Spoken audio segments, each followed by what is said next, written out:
Welcome to the Joe Cohen Show. Join me as I share my experience with biohacking and invite top health experts to explore the latest technology, supplements, research, and resources for optimizing your body and brain.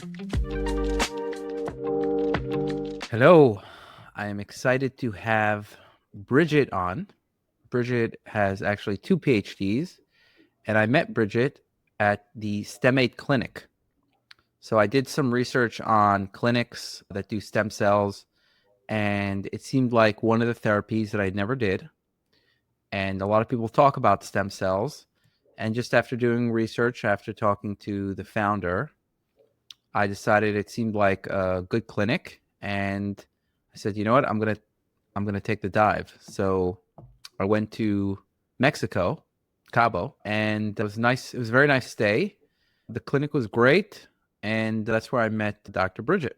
Yeah, she's got 2 PhDs in analytical and physical chemistry, right? That's correct. And you're the lead scientist at the clinic. Is that true? Yes, and co-founder. Yeah. Mm-hmm. Okay, and co-founder. Okay, so yeah, I was getting some guidance from Dr. Brigitte. And so I would just say, I'll start. I guess we could start. The experience was amazing. I think overall the experience is very good. The staff is very friendly, professional.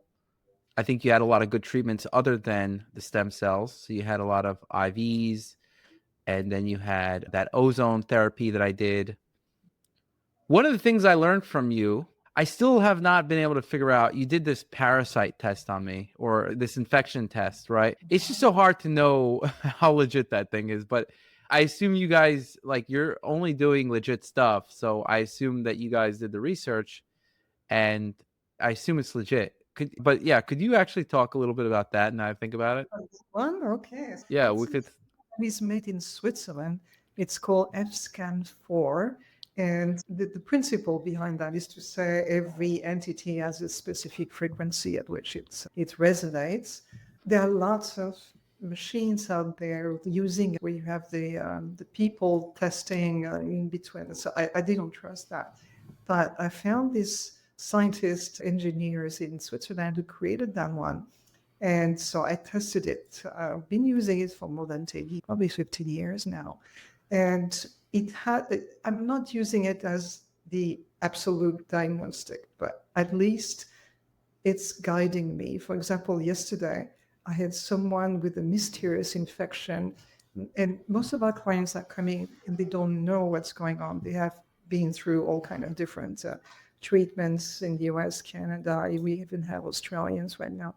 They don't know what is causing that terrible infection here, headaches or whatever. So I have this machine and then it guides me. Yesterday, I just found herpes peak in a very young boy, and nobody would suspect herpes. HSV1 or HSV2? The genital herpes? Not the one. Wait, so 1 second. Let's back up for a second. HSV1 is the oral herpes. No, the HSV2 was there. Yeah. Oh, so HSV2 is the genital herpes, and this young kid had genital herpes. Yeah. Okay. Is it the one? What is causing it? Of course, we do a blood test behind that. But I have clients who had never suspected some parasites or even some genital issues that are rare, and then we fix that with that machine. So I like it. I'm not taking it as the absolute answer. It's guiding. So have you, especially for what? Lyme disease. Okay, Lyme disease. So I guess the question is, there's 2 questions I'd have there. First of all, why are not hospitals using it? Why have tests for COVID if you could get this frequency test, right? And if somebody's sick, you just test for every infection. It's like, they're doing actual like tests, PCR tests or whatever. Why wouldn't they just use this? Because these tests that they run are more absolute. They will be easier. If I had all the machines to test everything here and an army of... Okay, so you're saying it's more accurate. It's more accurate if you did yeah, okay. Absolutely. But this is guiding me, because when someone is coming, is presenting a puzzle, sometimes it's easy to find out what's going on. Other times it's not. And that is one of the tools I have to help. I see. So in some way, it's like a DNA test. It's not definitive, but it can guide you in, okay, you have it seems like you could have this, right? There's a higher chance that you'll have this. Let's figure it out. So we order the Yeah. right So test. you order the tests after that. Okay.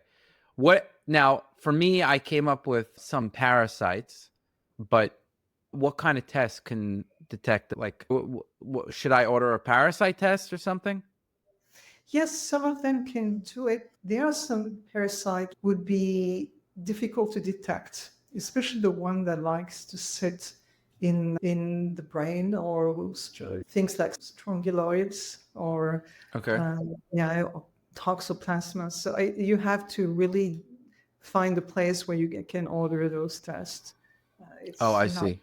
not something we can do. Okay, enter a What lab. I want that. I see. What percentage of people have like a parasite infection, in your opinion, based on this F scan? So if I were to say among the healthy population coming here, I would say maybe 10%, but it could be higher for people who have serious condition or chronic conditions. I see. Was I considered one of that 10%, or because again, it depends how high the peak is, and right, it's not an exact science. It's not an exact science. So would you categorize me as part of that 10%, or I wouldn't even be considered a part of that? I don't think you were considered. Okay. So I had some kind of parasite. Sorry? So what I'm trying to understand is, like, you said there's some peaks around the parasite. It didn't seem so severe or whatever, but like, how would you categorize me, that I have some parasite, but it's not harming me, or what? I see parasites in everyone that are sitting in the liver. These ones are everywhere. They are sitting in the liver and they are not doing anything bad. The ones that are more concerning for me are the ones sitting in the pancreas. And it's getting more and more established that behind diabetes, you can also have an infection that is sitting in the pancreas. It could be bacteria, it could be sometimes one of these flu, pancreatic flu. So these one I'm concerned, but the long, bigger ones in the colon sometimes can be seen with that machine, not always. Yeah, there are so many different ones. What percentage do you believe that everybody is dealing with some kind of infection, and then the question is, how much is it harming them, or like maybe a chronic viral infection, a parasite infection, a Lyme, or something like that, some kind of infection, fungal? Yeah, so I believe that they are not suffering from an infection, they are suffering from a weak immune system because we are exposed to mold, virus, fungi, bacteria, and parasites everywhere, right? Some people are handling it well, others not so much. There could be a genetic background behind that. We know that if you have an THFR mutation, some of these mutations will prevent you to detoxify the mycotoxins of the mold and all that. So you can go into a very chronic infectious condition. But others are handling it very well, except when they are exposed to some trauma, a car accident, the loss of a girlfriend or a parent, and then the immune system get depressed, and then some of the things that they may carry take over. I see that you have trauma in your life. If you're not paying attention, your immune system could be weakened. And that's when all these things you're surrounded with or you have inside can take over. Right. That would be my answer. Okay, I see that. I think I'm of the same opinion there. I think because we're always exposed to a lot of stuff, and the question is, can your immune system handle it? And then I think some people's immune system can handle different things. You know, your ability to handle a parasite infection is different than your ability to handle a viral infection or bacterial or fungal, right? It depends on how your immune system is built. Okay, let's get into stem cells now. let's get into the number of stem cells. What is the range in the number of stem cells that you're giving people? Yeah. And Yes. stem cells, not exosomes. Let's talk about exosomes separately. Yes. So we set our IVs at 20 million stem cells, embryonic stem cells, pluripotent stem cells a day. The rationale behind that is that we started with 5 million a day and monitoring. That was like 15, 16 years ago. And then we increased slowly. When we went over 20, we could have such a reaction with hypoglycemia. The sugar drops very quickly, the glucose drops very quickly. So we don't go over 20 million most of the time. And if it's Okay. Mhm. That's very interesting, by the way. There's a supplement that I spoke to the guy from the supplement who says that you can basically create 10 million a day essentially by taking the supplement, 10 million stem cells. But I doubt, now that I think about it, you're giving 20 million. You feel that 20 million. Like you can feel that pretty damn strongly. And what you're saying is, hey, if we give more than 20 million, people like get too many side effects, right? They start getting hypoglycemic. Yeah, And we yeah. the B12 goes very down very quickly. So it's powerful. Yeah. Because he was saying that, let's say if you give 100 million stem cells, only 15 million are going to get into circulation because most of them get caught in the lungs. What do you think about that claim? So when people are giving 100 million mesenchymal stem cells, the other type of stem cells, Yeah. most of the time it's coming from a frozen vial. It's very rare to have a clinic that has mesenchymal stem cells living straight out of the back, which is what we do. We always give living cells. So I've been working in lab. I know how to grow stem cells, and we freeze them sometimes, and then we thaw them. Then I would say we'll see all these dead cells floating. When you thaw a vial of stem cells, if you're lucky, you will have 40% of them alive. Most of them, 40%. yeah. If you're good, right? Most of the time, it will be maybe 20%. Plus, you will Okay. have all the media that you use to preserve them, like either it's DMSO or other things. We don't want to inject people with dead cells or with freezing media or anything like that. So we always go with live cells harvested the same day. But what they do when they inject that, they don't inject 100 million. They will have a percentage, maybe 20 million most of the time, plus the exosome of dying cells, because when they are being frozen, they will express exosome of stress. And I think that the reason why they have some effects is because of these exosomes. Their job, the way the stem cells are working, is by expressing exosomes.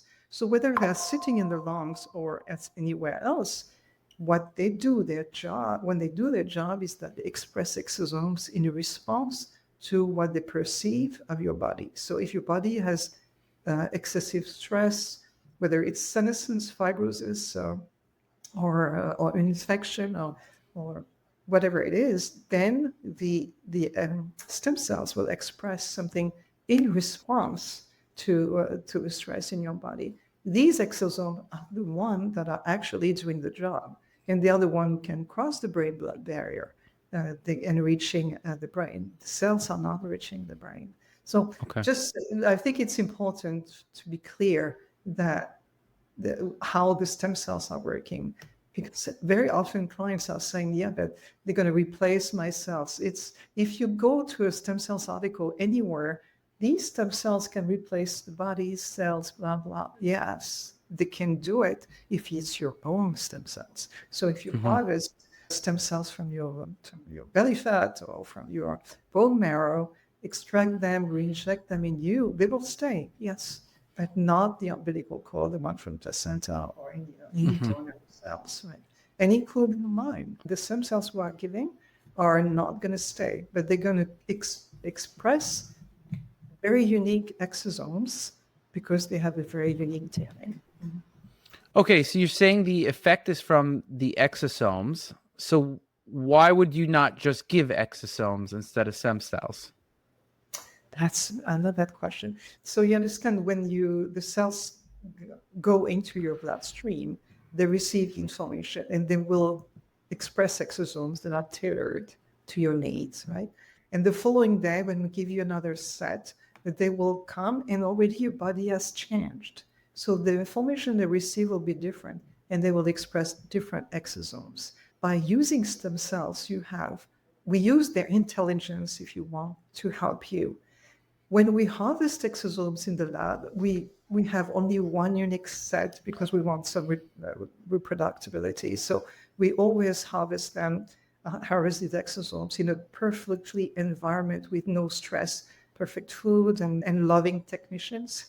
And so the Right. exosomes that we extract have a certain composition, which will be different from the exosomes expressed by the stem cells. So we could reproduce different stress in the culture of the cells and harvest different exosomes. The exosomes will bring more growth factors, more rejuvenations, and the other ones will be more repair. The stem cells, the exosomes expressed by the stem cells will be more. Okay, so what you're saying is that when the stem cells come into the body, they can express different exosomes that might be hard to replicate if you by just trying to culture them or whatever, right? So there's a certain once they get into the body, it knows what exosomes the body needs to produce.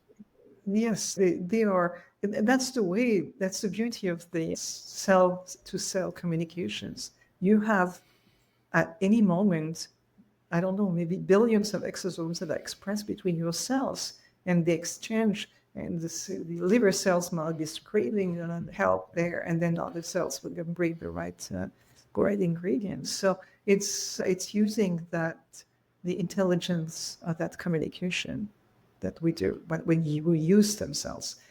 I believe one day we'll be able to reproduce conditions with different cells, different culture, and then we can have different exosomes. And that will be much easier to handle than having living cells introduced into your body every day. Okay. So when you're putting in the stem cells, you're putting in stem cells with exosomes, right? Nobody's getting just a stem cell treatment. They're getting a combination usually of stem cells and exosomes. Some clients are used to just receiving Just stem cells. okay. Just yeah. And some others will have exosomes as well. We have different programs. Right? Okay. And what if somebody's just getting stem cells, what do you find the side effects or what do they feel? Because I can tell you what I felt, but I also got exosomes. For me, it just felt like my body was repairing. It just felt more tired, weaker. I needed more sleep. And then my B12 went down. It's always high. Then it just tanked, right? Even though I was taking a B complex supplement and that's been pretty consistent. So that shows that I was doing a lot more repair, even though I wasn't even exercising, which is interesting. I was not exercising much because I just felt tired and like my body was repairing itself. Is that something that people feel from stem cells alone? Yes, all of them. And we see the depletion in B12 in everyone. So we recommend people to up their B12 or we give them B12 if they don't have it. Oh, wow. Some of them are coming, they had a big shot of B12 before coming. They can go through it easily. They feel tired. That's true. They could have also this hypoglycemia 20 minutes after the injection. So we try to give a lunch at the same time when they receive stem cells so that we prevent that as much as we can. The other side effect would be temporary increase of the inflammation. Inflammation is healing, if you want. So somehow would bring more healing process in the areas where you already have inflammation. So you might have an increase of pain, temporary. Right? And we see the inflammation being pretty steady or even slight increase. The general inflammation, like the ESR, CRP most of the time is going down. And so is the ferritin. Always, yeah. So the CRP goes down, the ESR and ferritin goes up? No, ESR and ferritin could be stable and then go down after treatment, 3 weeks afterwards. Yeah. Okay. How long do the benefits last for after somebody does treatment? So we see improvement, bodies getting better, whatever the issues are, for 2-3 months.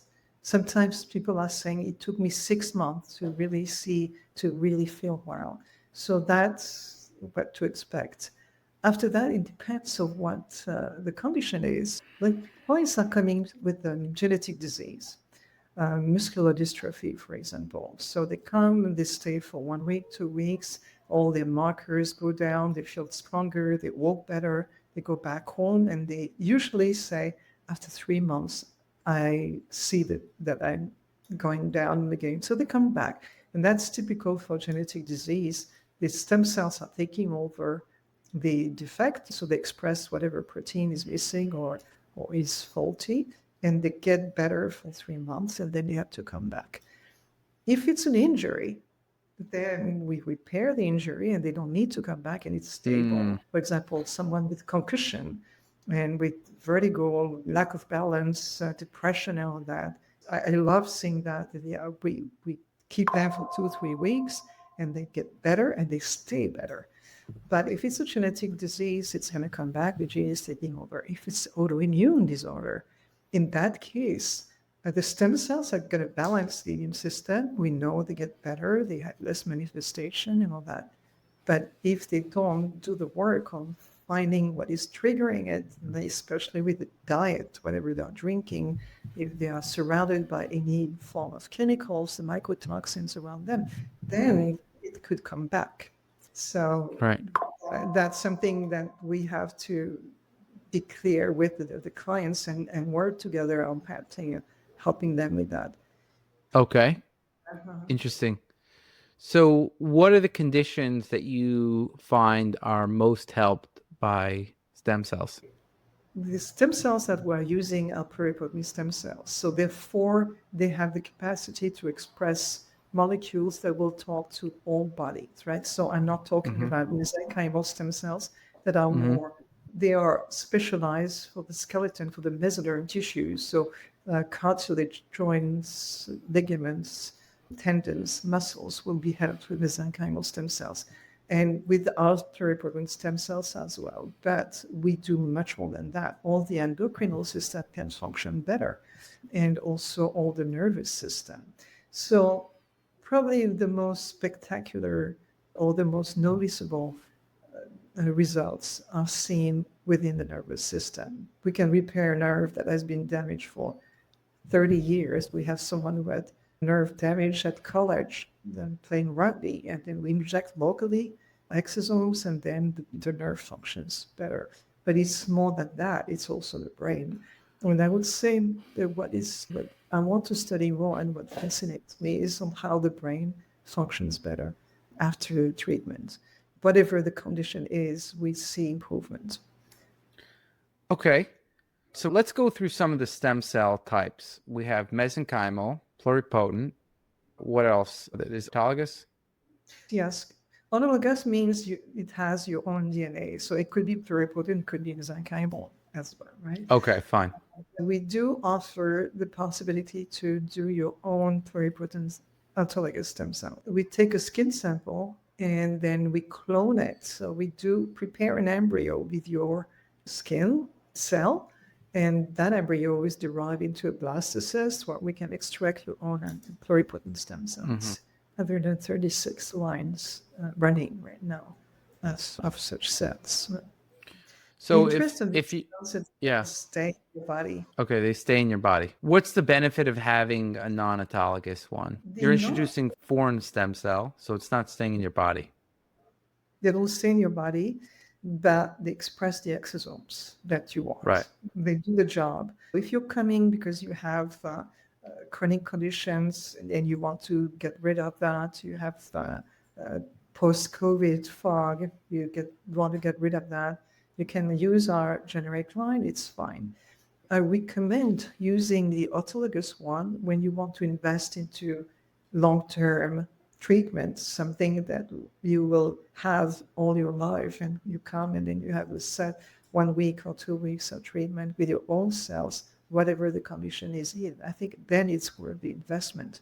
But if you just get that condition, you broke something, you fell and your brain is not functioning, it's an injury, the regenerative line will do a good job. Okay.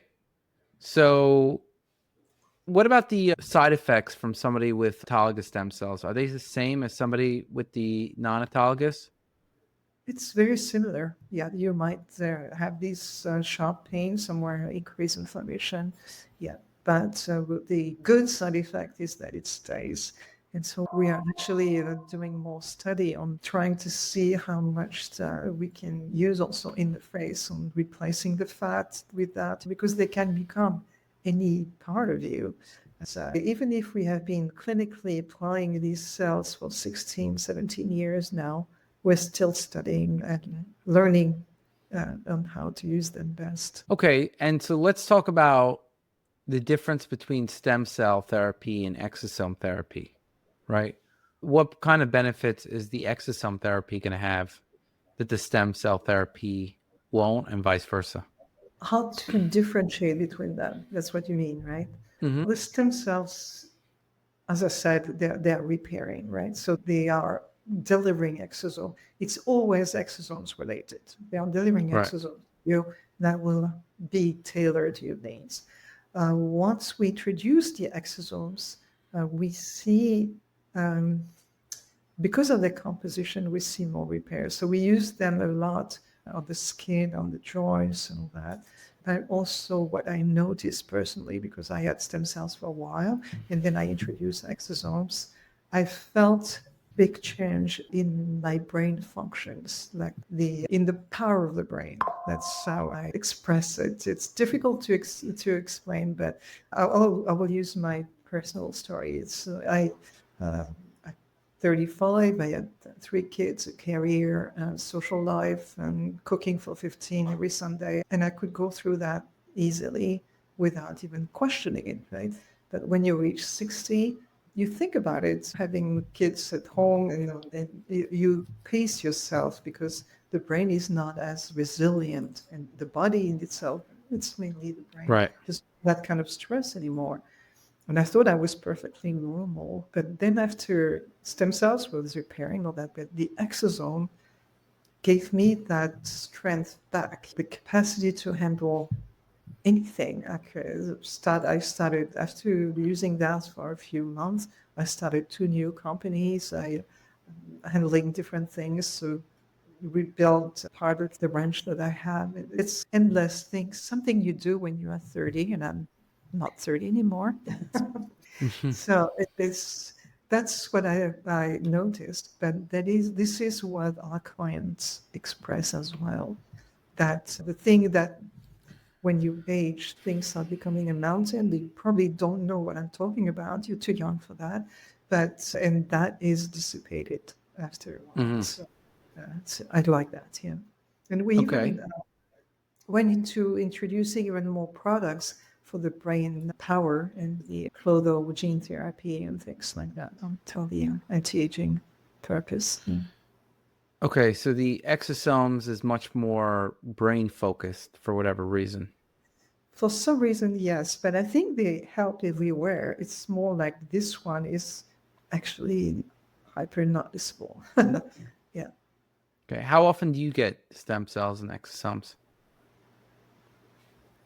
I was the guinea pig in 2008 with 5 million a month and documenting. And since then, I cannot say how many I had received, but sometimes I go on campaign of just the exosomes. It was still studying, taking lots of markers before and after. Yeah. So it's hard to tell. But yeah, but I'm saying right now, what's the past year? How often what have you done? I try to have at least once a week a set of stem cells and a set of exosomes. Okay. And do you get tired still, or are you already? Yes. When You, I go back home, I forget that I had stem cells, and at 9:30, I need to go to, oh, yes, that's stem cells day. I need to go to okay. bed. Okay. So, yeah, But but then the fact that you don't it's feel not. the next day? No, and next day it's like super sharp and yeah, running around. Okay, interesting. And you're getting more sleep that night? Yes. Yeah. Okay. I'm sleeping very well, so it's hard to tell. But yes, definitely I go to bed earlier and I wake up at the same time. So then what? That's what happened to me. I would just go to bed earlier and then, I don't know, I Yeah. just sleep more. And you're not taking it every day. You're just doing once a week. So, Yeah. Sometimes I would just have a course of 3 in a row. It's really depending on my agenda. how does it help with immunity long term? Does it boost immunity or does it not? Is it not used for that, like preventing infections or just It having your immune does. system handle things better? Yeah, it probably does. How do you measure that properly from one individual, right? So people will say, "Oh, I have less flu" or things like that. Yes, what I know, what is measurable is it's balanced immune system. So if you have autoimmune disorder, I see that. In terms of immunity, yes, I'm pretty sure that it's rejuvenating the whole immune system. It's in. I think there is less immunosenescence Okay. in the body. Yeah. One of the things I noticed was my food sensitivities went down. Is that something that people notice typically? Definitely, yes. Yeah, I have lots of I severe case of people with mast cell activation. They can't have any IV or anything like that. So we give them some, a tiny bit, and then a little more the day after, and then we increase, but every day stem cells. And then Mm. some of them are well, almost not sensitive anymore when they leave. But What about like any food types of sensitivities? ways. Food You're talking about sensitivity. the mast cell ones, like that's a histamine sensitivity. Mhm. What about you saying it's good for histamine sensitive people? Yes, yes. What about for just in general, people who are sensitive to foods like gluten intolerance or something like that?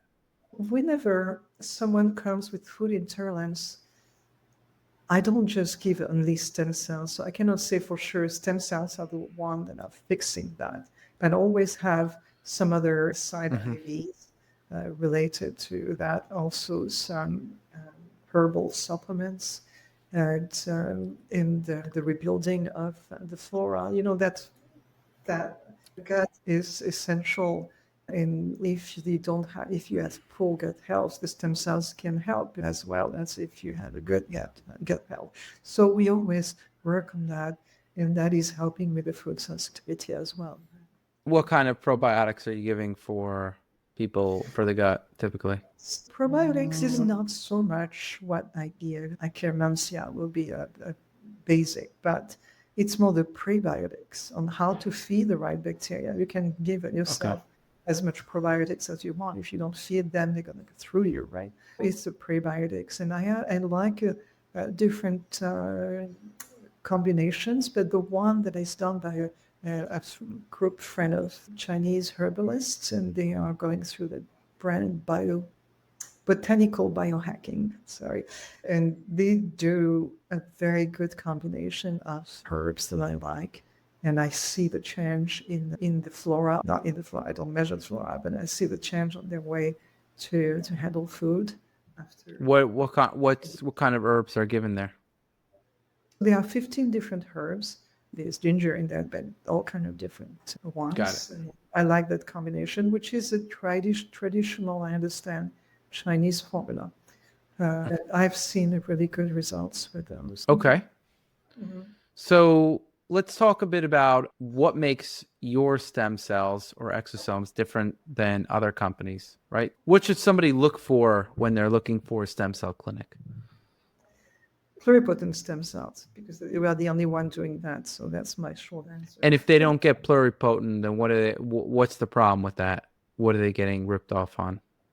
The, I think because they're coming from a blastocyst. The other term, the name of blastocyst is embryos. That the initial blastocyst that we received, that was back in 2004, was given up, was donated to Stemaid from parents who had their children already via IVF. So that blastocyst was destined to the bin, and there are Mhm. plenty of those that are discarded now in the IVF clinics. That one, from that one, we derived that line of embryonic stem cells that has been growing since then. And we have been using it on more than 6,000 clients already.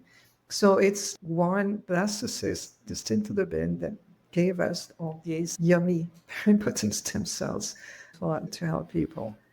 Now, the other stem cells available that I've already mentioned that before are mesenchymal stem cells, usually derived from placenta or from umbilical cord, blood, or different sources like that. And that's what you find in the hundreds of other clinics out there.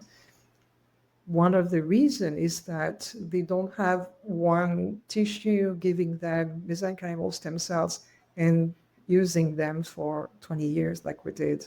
They have to have new tissues all the time with the risk of contamination, toxins there, or endotoxins in there, and they have to clean it. They have to test it again and all that. So it's a different lab work. So it's a very different business. Some sources will be reputable and nice, others not as much, that you can have all these things.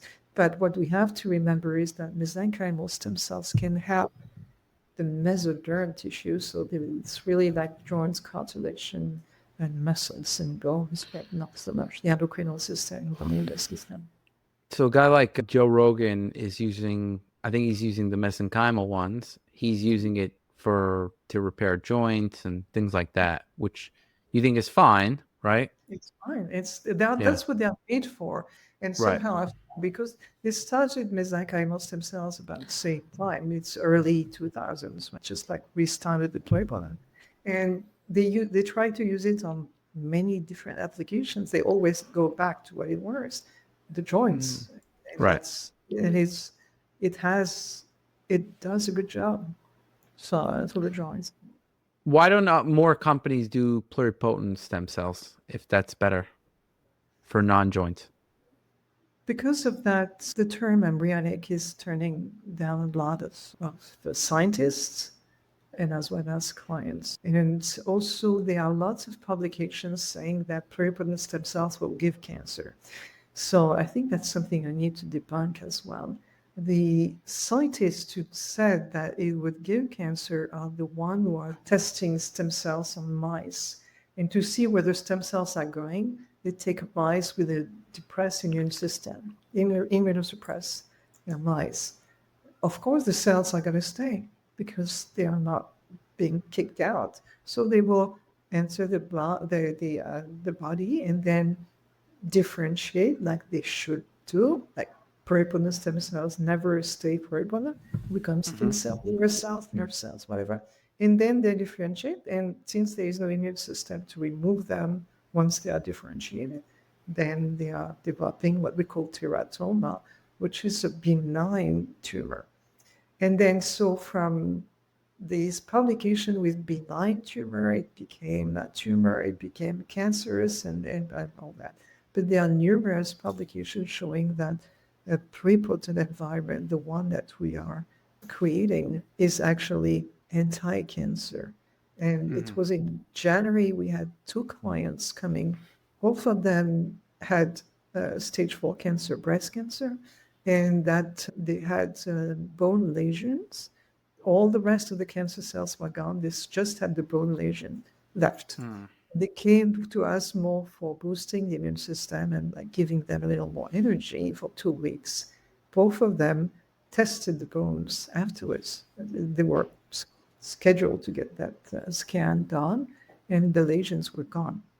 So that is telling you how powerful we are. Actually, we don't treat cancer. It's not something that we ever decided to do or try to do. We have enough with anything else, but I'm not concerned about these cells becoming cancer. So I think that is probably preventing some other scientists to go into that. You need a good source as well.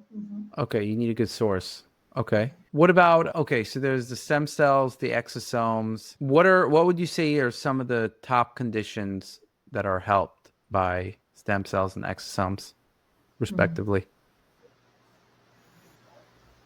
I don't know where to start. Like anything related to chronic infection, I think we can help because we boost the immune system. we cleanse. We have all kind of different side IVs. So we pull toxins out with chelation, ozone, all these side IVs, high doses of vitamin C, and the stem cells are in the background repairing. At the same time, we are pulling what is causing the chronic condition while repairing. I think one of the most unique results that we have with 9 patients or post-COVID patients who have severe anxiety, fog, and all that, and lung issues.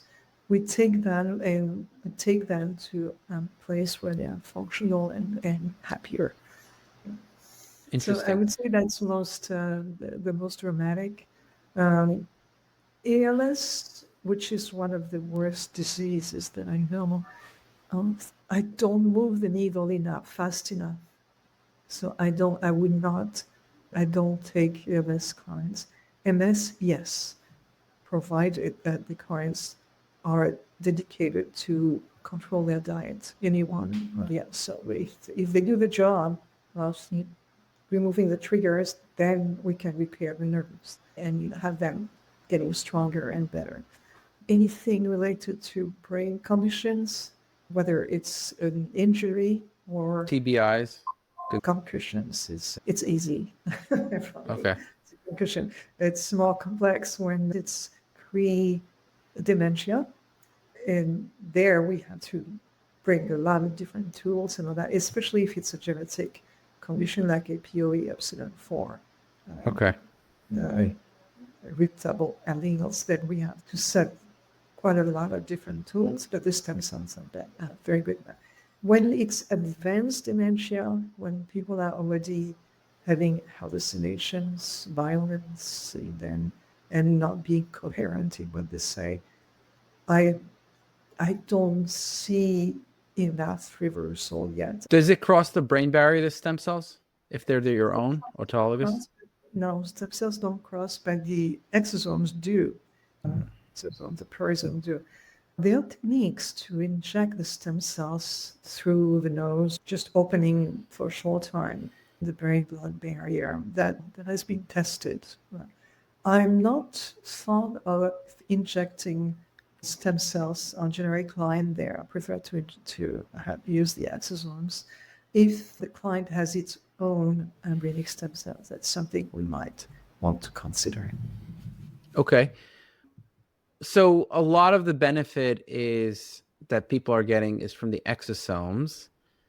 And how many exosomes do you typically give? What's a normal dosage? We usually give a minimum of 1 billion. So we have programs where we go up to 10 billion per bag. And that's Okay. what it is.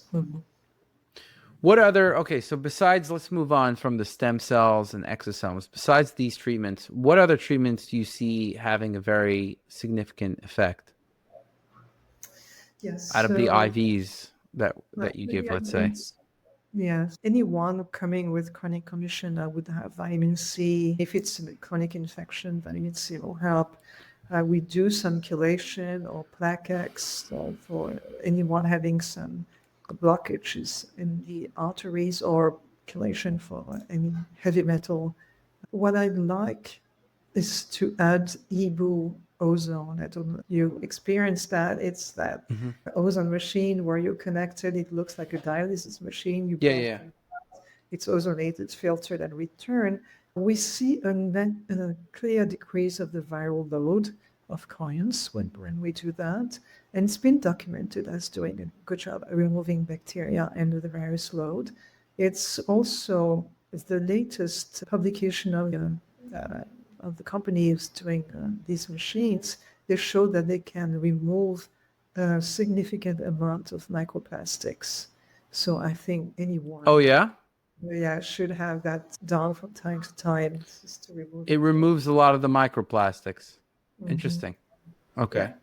Yeah. So anyone with MTHFR ionization, they're already super overloaded with all kind of different toxins. I'm happy to include the EVU once a week. So this kind. Very often I tell them, go back home and then find one of these machines in your neighborhood and go and get more. Yeah. Interesting. I think, yeah, I also got tired from that machine. It seems like all the therapies I did, I just got tired from. Yeah. I Well, you got cannot tired from that one.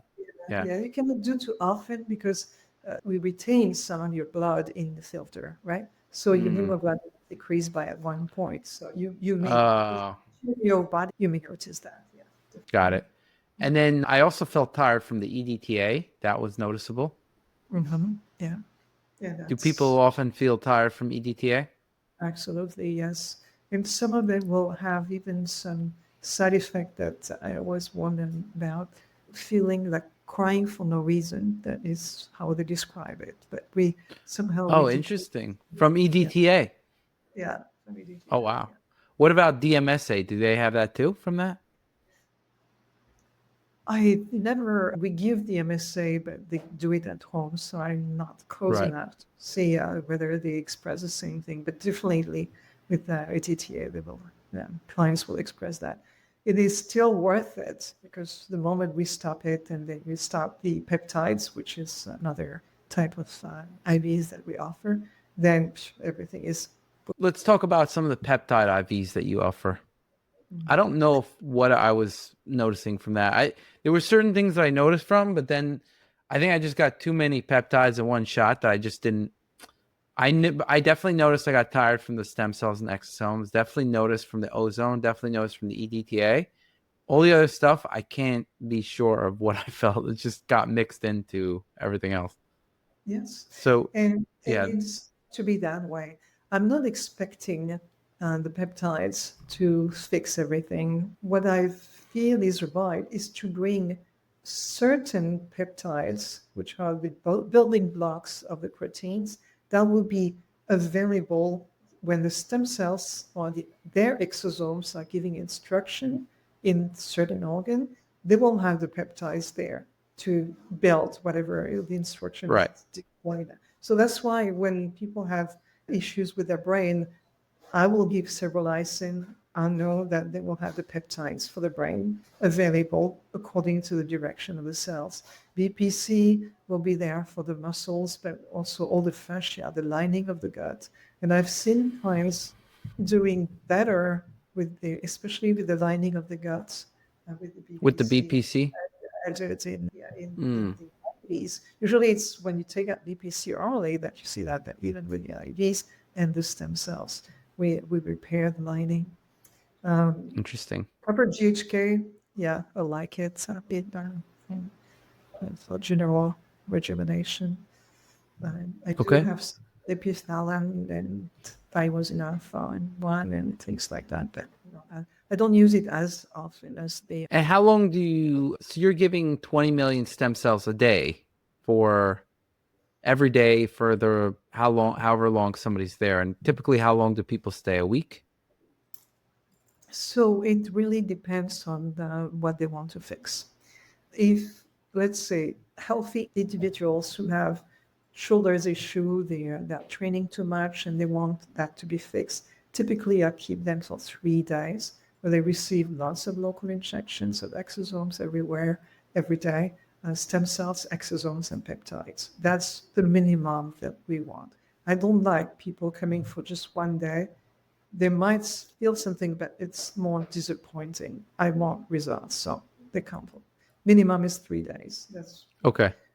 a lot of our clients are coming for 1 week, so they will have stem cells every day, exosomes sometimes, depending on their program. And we can do a little bit of cleansing. We'll have the ebook in the middle, and then we'll have more peptides at the end. So that's a typical for someone who is healthy or just minor issues. That's what I recommend every 6 months. That's what the norm points are. Okay. When you have a condition that needs to be addressed, okay, you have permanent headaches or you're feeling extremely fatigued, fibromyalgia, I would request at least 2 weeks at typical, so 12 injections and local injections whenever it is pain.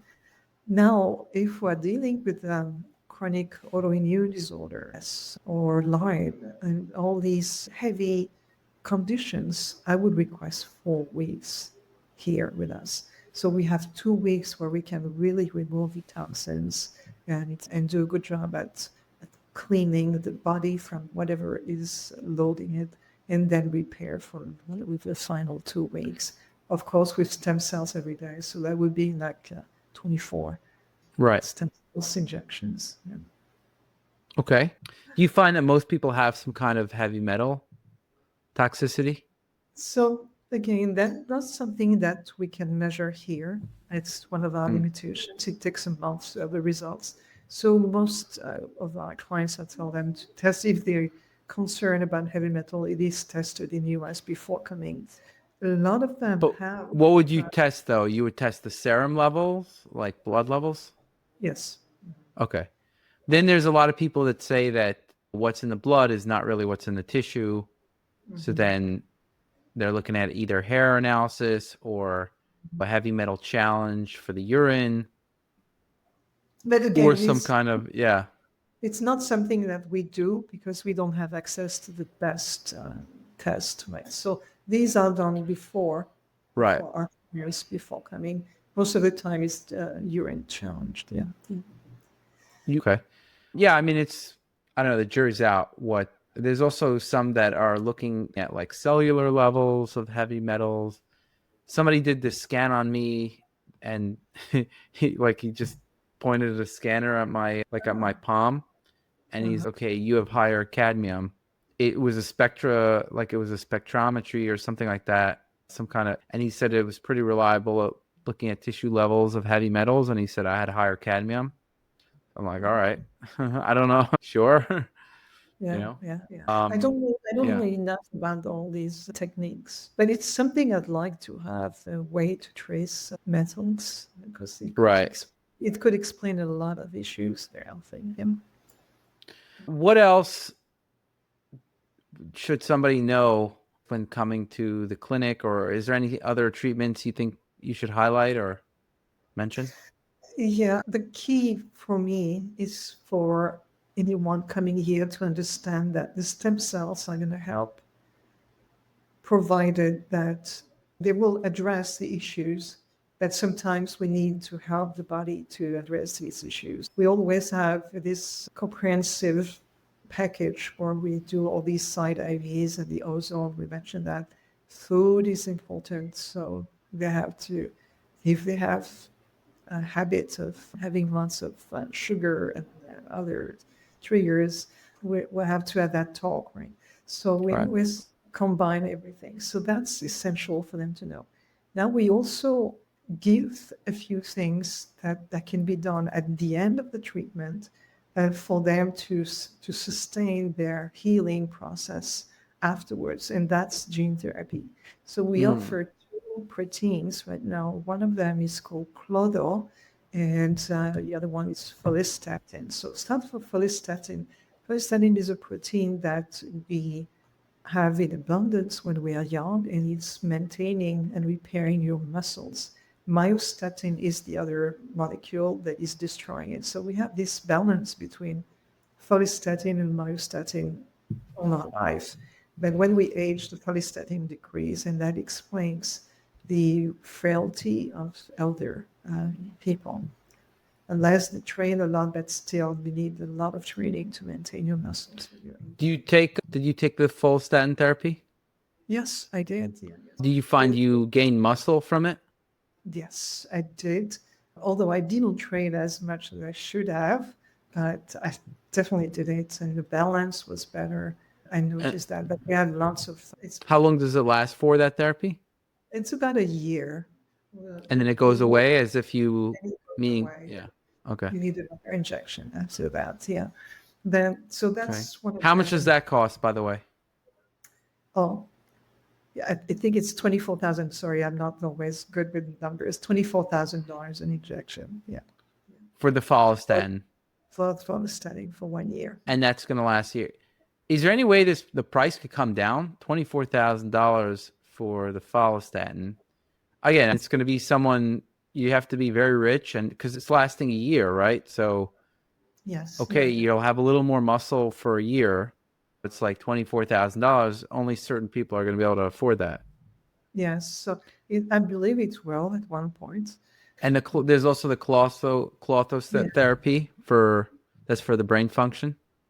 that's for the brain function. So this clotho is the protein, again, that we have in abundance when we are young, and declines as we age. Sharp centenarians have a high dose of clotho. The one who have early dementia are depleted. So it's really related Mm, with their brain functions. And so we offer that as well. It lasts about a year, but one um, on it claim that their brains founder. It's not like they all have different reports, but they are reporting that their brain functions like they were younger, like handling stress or remembering things at the level that they were remembering when they were younger. and Yeah. what does that cost? Same, 24,000. Okay. Yeah. Mhm. And the stem cells and exosomes, I assume that depends on the dosage. Depends on, so if you have a week of stem cells, it's about $8,000. So that would be $8,000. by six, so it's about $1,200 a day, right? Okay. If you add exosomes, it will be a little more expensive. Got it. Okay. Mhm. Yeah, I would say that my experience has been very good with the clinic. I would recommend people if they want to do the therapy. I think this is a reliable clinic. Um, for me, I'm healthy. I had my arch was hurting a little bit, and I had an injury, a workout injury, and I would say that my arch was hurting me because I don't think I was wearing the right shoes, to be honest. I got different shoes, but I guess all my injuries did go away. So I can't know 100% sure, but they did go away. And then I did notice some benefits for related to food sensitivity. So I think that was one of the things I probably noticed the most. But again, I also don't have problems, so it's hard to say, especially if you don't have a serious problem and you have to wait 3 months to really see all the effects. What's clear is that it's doing something, right? Like you are getting tired, you're repairing, there's things happening. And but you're going to notice it more if you have a condition, right? Something that is more debilitating, because then if that lessens a lot, then you'll know, okay, that was from that, right? So yeah, overall, I would say the clinic was very good. I was very happy with everything about the clinic. Where's where's stem cells going from here? What's the next step for stem cells? I feel like the world is changing so fast now, and when we see the digital tech in the genetic space, that's really growing very fast and advancing very quickly. There's a bunch of new lab tests. There's a lot of stuff going on in the health world. Where's the stem cells going next? So, I mean, I may be wrong, but I always said once we know what the stem cells are expressing and that fix the body, then we just should work with that instead of with the cells, right?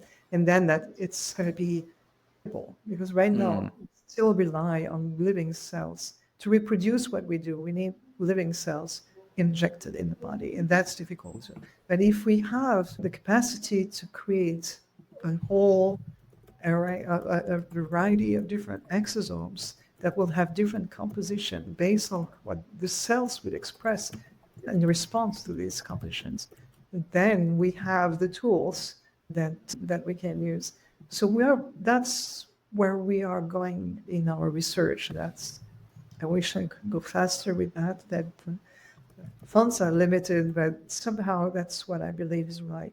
So we already have these super powerful plurisome exosomes with the capacity to repair, and we see clear evidence that is doing a good job with the brain and also all the joints and all that.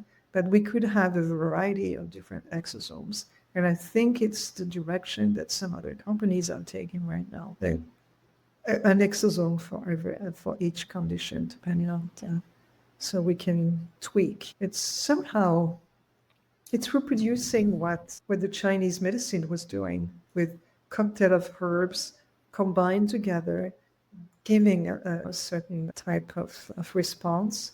I believe that the exosomes are the biological part of that. That they will be able to bring a body to different conditions, just with the right composition. Yeah. Awesome. Okay. Yeah. So where can people find more about you, more about the Oh, clinic and more about, yeah, in general? easiest would be to go to stemaid.com or stemaidinstitute.com, and that would be, they will have all the information and a way to contact us. Yes. Excellent. So there you have it. I think, yeah, I'm a big fan of the clinic. I think they do a good job. And if you have, especially if you have a serious condition, if you're a biohacker, just wants to optimize, sure, why not? But, and you have the spare capital, but if you have a serious condition, then definitely it's a tool. It's definitely a serious tool that, and they combine it with other things at the clinic, which is nice because you're getting the IV therapies, the vitamin C, the peptides, the EDTA, the ozone. I think all the therapies they're doing there is pretty good.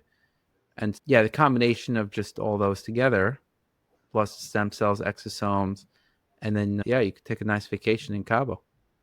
That's, thanks, Joe. But there's something I forgot to mention. In the stem cells have a different, they express different specific exosomes, but within their DNA, they also have the Yamanaka factors. And these Yamanaka factors are active when they are in the pluripotent stage, right? So it means that these Yamanaka factors are expressed by the stem cells, and they are included in the exosomes that we offer. Got So it. this is the one of the direction that longevity researchers are taking, right? Using Yamanaka factor gene therapy cassettes in the body, repairing the eyes, that. We do that each time that you receive exosomes, you receive these Yamanaka factors. So it can appeal also to biohackers that way. You know? Awesome. Yeah, makes sense. So thanks for coming on, Brigitte, Thank and you. appreciate it. Keep up the good work. It was a pleasure. All right. Okay. 67% of listeners aren't subscribed to the show, so please don't forget to show your support by hitting the subscribe button now. You'll not only be supporting the show, but also investing in yourself and your health journey, all while helping keep us ad-free.